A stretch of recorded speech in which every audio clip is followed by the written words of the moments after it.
खुशहाल जंगल था। उस जंगल में बहुत से रंगीन शेर रहा करते थे। वो सभी शेर अद्भुत शक्तियों वाले थे। उनके अंदर अलग अलग शक्तियां थी। किसी में अग्नि की शक्तियां, तो किसी में जल की शक्तियां और किसी में वायु की शक्तियां थी। उन सभी रंगीन शेरों का राजा था एक सफेद शेर। सफेद शेर के अंदर उन सभी रंगीन शेरों की शक्तियां थी। सफेद शेर बहुत ही ताकतवर और निडर था। ताकतवर होने के साथ साथ वह बहुत दयालु और शांत मिजाज का भी था। वो जंगल के सभी जानवरों का बहुत आदर और उनका बड़ा ख्याल रखता था। एक बार उनके जंगल में एक शैतानी बाघ घुस आता है और जंगल के कुछ जानवरों को जान से मार डालता है। कुछ जानवर वहां से अपनी जान बचाकर भाग जाते हैं। दरअसल वो बाघ यहाँ पर दूसरी दुनिया से आया था। वह सभी रंगीन शेरों को अपने कब्जे में करके यहाँ से ले जाने आया था, लेकिन वो उन्हें तब तक नहीं ले जा सकता था जब तक वो जंगल के एक एक जानवरों को न मार दे। उधर जंगल के कुछ जानवर भागते हुए राजा सफेद शेर के पास जाते हैं। महाराज, महाराज, हमारे जंगल में कहीं से एक शैतानी बाघ घुस आया है। वो जंगल के जानवरों को मार रहा है महाराज। यह तुम क्या बोल रही हो गाय? उस बाघ की इतनी मजाल, मैं उसे जान से मार डालूंगा। तब सफेद शेर भागता हुआ उस शैतानी बाघ के पास पहुंचता है और कहता है, तुम कौन हो और यहाँ क्या करने आए हो? मैं तुम्हें और सभी रंगीन शेरों को यहाँ से ले जाने आया हूँ, लेकिन जब तक मैं सभी जानवरों को ना मार डालूं, तब तक मैं तुम्हें नहीं ले जाऊंगा। मेरे होते हुए तुम किसी को नहीं ले जा सकते।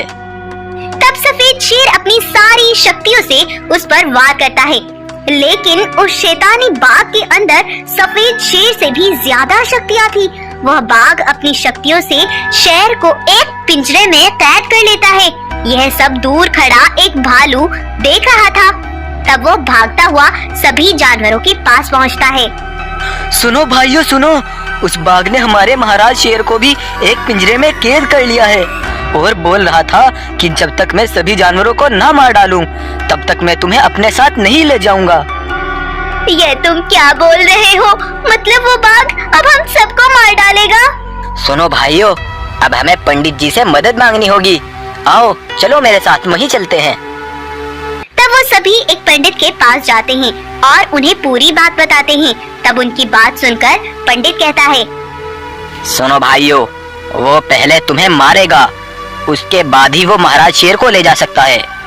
लेकिन मैं अपनी शक्तियों से तुम्हें एक जगह छिपा देता हूँ, जिससे वो तुम्हें कभी नहीं ढूंढ पाएगा। लेकिन पंडित जी, वो बाकी के जंगल के जानवरों को मार डालेगा। नहीं गोरिल्ला, वो कुछ देर के लिए मर तो जरूर जाएंगे, लेकिन जब वो तुम्हें नहीं ढूंढ पाएगा तो वो यहाँ से चला जाएगा और उसके जाते ही सभी जानवर जीवित हो जाएंगे। तब पंडित सभी जानवरों को छिपा देते हैं। उधर वो शैतानी बाघ जंगल के बहुत से जानवरों को मार डालता है, लेकिन फिर भी वो सफेद शेर और रंगीन शेरों को वहाँ से नहीं ले जा पा रहा था। अरे, अभी जंगल में और भी जानवर बाकी है, लेकिन वो मुझे नजर क्यों नहीं आते? बाघ पूरा जंगल छान मारता है, लेकिन उसे वो जानवर कहीं नहीं मिलते। तब वो हार थक कर उस जंगल से जाने का फैसला करता है और उसके चले जाने के बाद सफेद शेर भी आजाद हो जाता है और जंगल के सभी जानवर भी जीवित हो जाते हैं। और उसके बाद से वो फिर से उस बाघ से बचकर खुशी खुशी से जिंदगी गुजारने लगते हैं। अगर आपको ये कहानी अच्छी लगती है तो इस पर थंब का बटन जरूर क्लिक करें और हाँ, ऐसी और भी अमेजिंग वीडियोस के लिए आप हमारे चैनल को जरूर सब्सक्राइब करें। Thank you. एक जंगल में एक बाघ रहा करता था। वह अपनी प्रजा का तो कोई नुकसान नहीं पहुंचाता था, लेकिन दूसरे जंगल का जो भी जानवर उसे दिखाई देता तो बाघ उसे अपना शिकार बना लिया करता था और उसे नोच नोच कर खा जाया करता था। एक बार बाघ के जंगल में बाढ़ आने के कारण पूरा जंगल पानी से भर गया। सभी जानवर ये सब देखकर बहुत परेशान हो गए थे। तब उन्होंने जंगल छोड़ने का फैसला कर लिया और वहाँ से चल पड़े। जंगल से निकल जाने पर बाघ सभी जानवरों से बोला, सुनो भाइयों, हमें कुछ दिन यहीं रुकना होगा। इतना मैं चलकर कोई और रहने का जंगल ढूंढता हूँ। चलो भालू, तुम मेरे साथ चलो। तब बाघ भालू को लेकर एक जंगल में पहुंचा। उस जंगल में दो भाई रहते थे। बड़े भाई का नाम सिम्बा और छोटे भाई का नाम गब्बर शेर था। वो दोनों जंगल पर राज करते थे। दूर खड़ा बाघ उन्हें देख रहा था। उनको देखकर बाघ बोला, अरे भालू, लगता है ये दोनों शेर ही इस जंगल के राजा हैं। इन दोनों के होते हुए मैं इस जंगल पर राज नहीं कर पाऊंगा और ना ही अपने जंगल के जानवरों को यहाँ ला पाऊंगा। तो बाघ महाराज, फिर हमें क्या करना चाहिए? हमें इन दोनों को आपस में लड़वा कर मारना होगा। लेकिन महाराज, वो कैसे? हमें पहले इस जंगल में कोई गुफा ढूंढनी होगी और फिर उस गुफा में इस जंगल के सभी जानवरों को बंद करके इनमें से कोई एक शेर के ऊपर उन जानवरों के कैद का इल्जाम लगा देंगे। लेकिन वो हम कैसे करेंगे? वो तुम मुझ पर छोड़ दो। बस तुम जानवरों को किसी तरह करके उस गुफा में बंद कर दो। जाओ भालू। तब भालू को जंगल के किनारे एक गुफा मिलती है। उसको देखकर भालू सभी जानवरों के पास जाता है। सुनो सभी भाइयों, सुनो, मैं तुम्हारे राजा शेर का बहुत करीबी दोस्त हूँ। मैं पास के जंगल से आया हूँ। हमारे जंगल में बहुत बड़ी बाढ़ आ गई थी, तो मैं शेर को भी आगाह करने आया था कि सभी जानवरों को सुरक्षित स्थान पर ले जाओ ताकि तुम्हें कोई नुकसान न पहुँच पाए।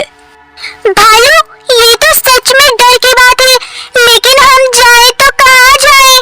तुम्हारे जंगल के किनारे पर जो पहाड़ी है, वहाँ पर एक गुफा है। वह मुझे सुरक्षित लगती है।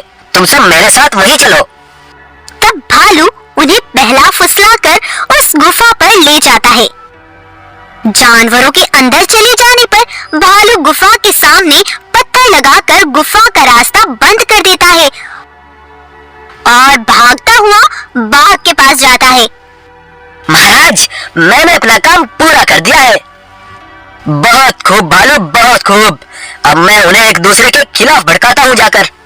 तब बाघ छोटे भाई गब्बर शेर के पास जाता है और उससे कहता है, अरे शेर, तुमसे कोई क्यों ना चिढ़े? तुम देखने में हो ही इतने सुंदर। तुम्हारा ही नाम गब्बर है ना? हाँ, मेरा ही नाम गब्बर शेर है। लेकिन तुम ऐसा क्यों बोल रहे हो? मैंने अभी तुम्हारे बड़े भाई को बात करते हुए सुना है। वो किसी अजीब से जानवर से बात कर रहे थे। बोल रहे थे कि मेरा छोटा भाई बहुत सुंदर है, इसीलिए सभी जानवर उसकी ज्यादा इज्जत करते हैं। अब मैं उसे जान से मार डालूंगा और फिर सभी जानवरों को अपना गुलाम बना लूंगा। क्या वो मेरे साथ धोखा कर रहे हैं? मैंने ये कभी सोचा भी नहीं था। मैं उसे छोड़ूंगा नहीं। गब्बर शेर ये बोल ही रहा था कि तभी भालू वहाँ भागता हुआ पहुँचता है। अरे बाघ दोस्त, इस जंगल में तो कोई जानवर भी नहीं रहता। पूरा जंगल सुनसान पड़ा है। यह तुम क्या बोल रहे हो? सभी जानवर तो यहीं पर थे। गब्बर शेर, यह जरूर तुम्हारे भाई का ही काम होगा। उसने उन्हें जरूर कहीं छिपा दिया होगा, क्योंकि अब वो तुम्हें मार डालेगा तो उसकी सच्चाई किसी को ना पता चले, इसीलिए ही उसने ये सब किया होगा। तब गब्बर शेर गुस्से से अपने बड़े भाई को मारने के लिए निकल पड़ता है। उधर बाघ और भालू दोनों बड़े खुश थे। आखिर उनका प्लान जो कामयाब हो रहा था। हमने उन दोनों के बीच आग तो भड़का ही दी है। अब ये दोनों उसमें जलकर मर जाएंगे।